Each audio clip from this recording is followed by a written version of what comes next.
My name is Jeffery Smith. I enlisted in the Army as an infantryman in September 1997. I served 3 years active duty in the 3rd Infantry Division and then enlisted for 6 further years in the Florida National Guard. I was a grenadier with Bravo Company, 2nd of the 124th Infantry, and was deployed to Camp Anaconda, Balad, Iraq, in early May 2003. I was honorably discharged in January 2004. I reside in Orlando, Florida, and was raised as a military brat. My father served 2 tours in Vietnam and is currently rated 100% disabled by the Veterans Administration due to PTSD and Agent Orange exposure. Upon deployment to Balad, my unit was primarily tasked with gate and perimeter security at Camp Anaconda, the largest of the enduring presence bases in Iraq. Providing security at the front gate, one of the daily rituals we were tasked with was clearing Iraqi nationals who came to work on a daily basis on post, doing such jobs as filling sandbags, clearing rubble and trash, etc. These Iraqi nationals were paid $1 a day and were given an MRE for lunch. They worked under extreme conditions of heat and dust, oftentimes 130-degree temperature, and were always escorted by armed guards. Every morning, the Iraqis that wanted to come on post to work were herded into a barbed wire enclosure, many times too small for their number. Pushing and shoving often started fairly early in the morning. You had several hundred men gathered together, and they would oftentimes start pushing the men in the front into the barbed wire. And in order to get them to stop doing that, we often used physical force. In fact, physical force was used almost on a daily basis. This included shoving, butt stroking the Iraqis who were in the front, threatening them with bayonets, and there were several occasions when we actually locked and loaded our weapons and told them that if they didn't stop shoving and pushing each other, that we were going to open fire. One of our other responsibilities at the front gate was to search the several hundred dump trucks and semi-trailers that were coming on post every day. The dump trucks were also driven by Iraqi nationals. We had 1 or 2 interpreters usually on duty with us, but inevitably there would be miscommunication. The Iraqis wouldn't understand what was happening.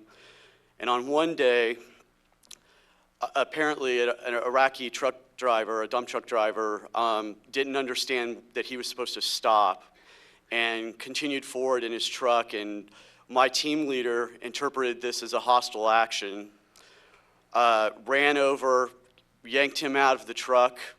The rest of my team responded. We basically beat the crap out of this guy, pushed him down in the dirt, detained him, roughed him up, and told him that he was not allowed to come back on the post for at least a month. This was obviously his only livelihood, so I don't know what he did for the next month.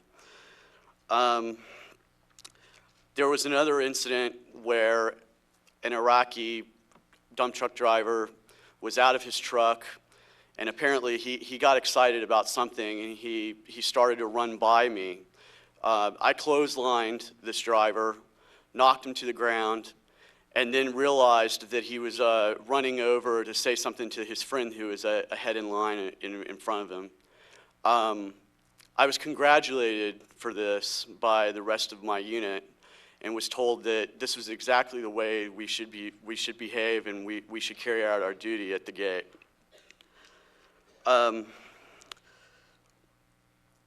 One of the other missions that we were occasionally tasked with was raiding houses in the local area, especially when we first arrived in country.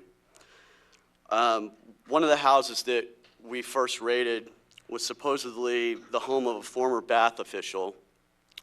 It was the middle of the day when we raided this house.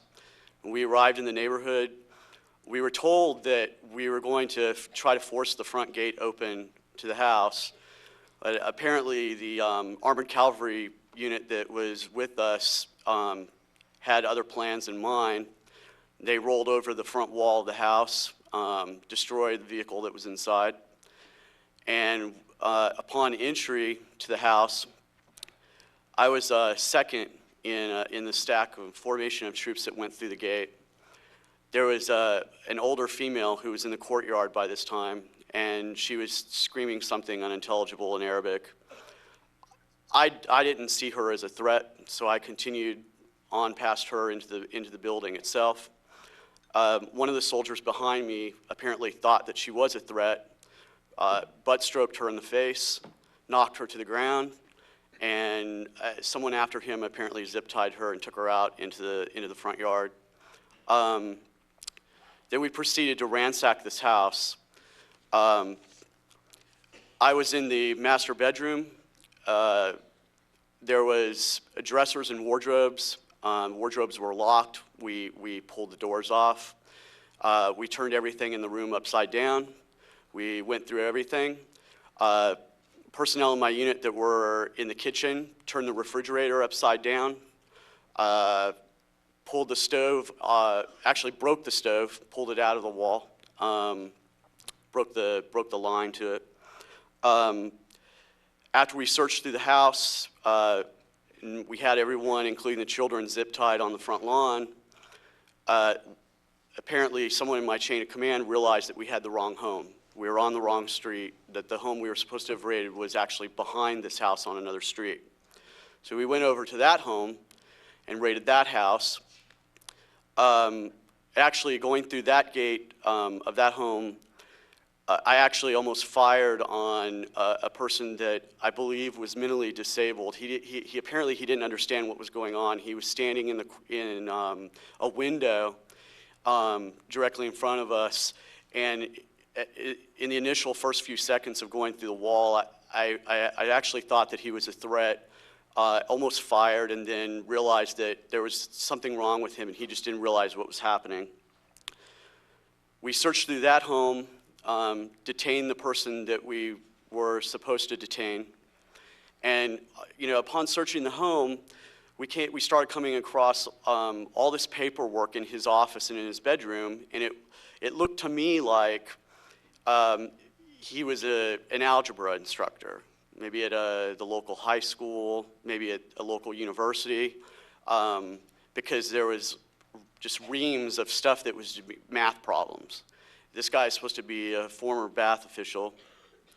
We took him, put a sandbag over his head, loaded him on the truck, and we started back towards Camp Anaconda.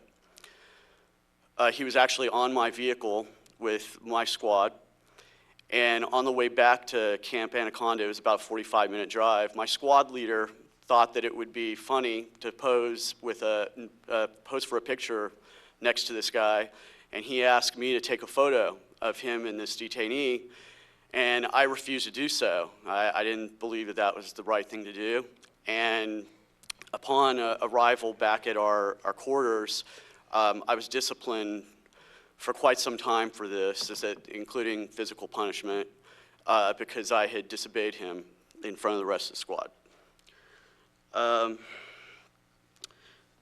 Really the turning point for me in my experience in Iraq was an incident that occurred when I was off duty at night.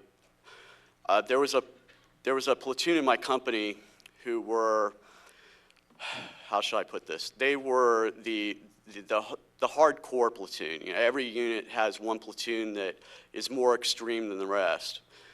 This platoon happened to have a squad that was on, well, they called it an ambush, but really what it was is they were hiding out in the farms in the surrounding area outside the perimeter, and they were trying to detain and stop people who were out past curfew. So they were out there one night, and apparently a farmer was on his property. I think it was about 3 o'clock in the morning, and electricity was intermittent, and he was out there trying to work on his farm, work on a pump or something. They told him to halt and stop. He panicked and ran. They opened fire, and they killed this individual. The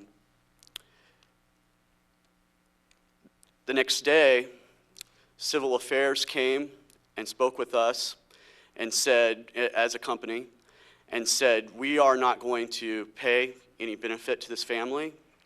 They also informed us that his brother was a close ally of us, had up until this time had been working with us, and was a respected leader of the local community, and that this individual that we killed also had 14 children.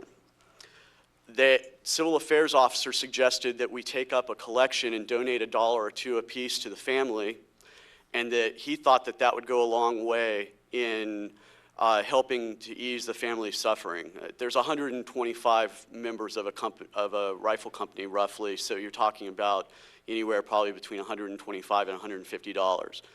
In reality, I don't think anyone donated any money. On September 11th, 2003, late afternoon, early evening, I was assigned guard tower duty on the perimeter, facing a Wahhabist enclave of Balad. We all knew that this was a Wahhabi neighborhood. Osama bin Laden is a Wahhabist. I witnessed a sustained shelling of this neighborhood that lasted well over an hour. I don't know if the neighborhood was evacuated prior to the shelling. I don't know if there were any casualties. All I know is that it was the only civilian area that I witnessed shelled the entire time that I was at Balad. Oftentimes, we would be called out as a quick reaction force to respond to incidents in the town of Balad. And on these patrols through the town, my squad leader would oftentimes entertain himself by shooting the local animals, including dogs that were tied up in people's front yards. There was one occasion when he started shooting dogs. The lieutenant came over the radio and said, what's going on? Why are you firing? What's happening? And he indicated that he was just shooting dogs. And my lieutenant replied back, well, that's okay, but just from now on, let me know that you're going to do that before you do it. Finally, this is probably the hardest incident for me to talk about, so excuse me. One morning, a few months prior to me leaving, I was on a post which was a last security post behind the front gate. In other words, I was manning a machine gun that was there to ensure that if anyone managed to get past the front gate, that they wouldn't actually get inside the post. It was very early in the morning, and I was haggard and actually not in a very good mood. And I saw a Humvee come through the gate, and it was towing a blue mini pickup truck. Those are very common in Iraq. And from a distance, I couldn't really tell what was going on. And as they approached closer, it appeared that the pickup truck was riddled with bullets and shrapnel. I think one of the tires was flat.